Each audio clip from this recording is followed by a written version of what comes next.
Tonight, a Zachary family spent last week's snowstorm frantically searching for their missing dog. News 2's Gabby Davis talked with them about losing their pet and getting her back. Gabby. Sarah Gray, it was the coldest time of the year when Libby and Donald Morgan noticed their dog CoCo was missing.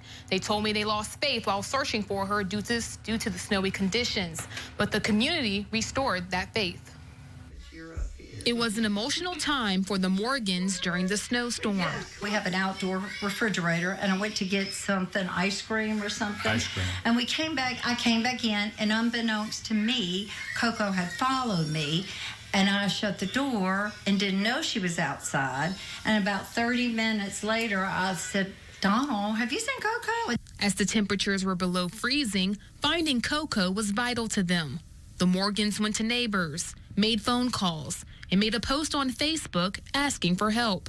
And the number of people who started looking for her was beyond anything they could have imagined. I hear strangers calling for my dog. From everywhere. People were leaving food out for her. My dear friend, Cheryl Tate, she got in a golf cart, her and her neighbor coming, looking for CoCo, and it's freezing. This was scary for us, and they took on that, and I admire them so much. They continued to search the next day. They kept getting calls of people spotting CoCo, but they couldn't catch her. With help from a thermal drone, they were able to track what she was doing while gone. He took his drone and started running around this whole area, found her tracks, and he says that during the day, she was at the end of a man's house with a porch, and he knew that she was staying there because she didn't move. That's what she was doing. She was just circling.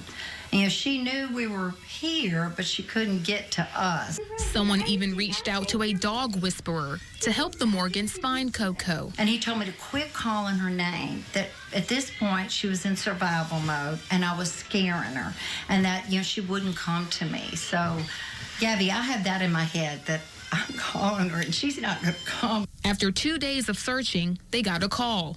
CoCo was found in someone's backyard within walking distance of their house.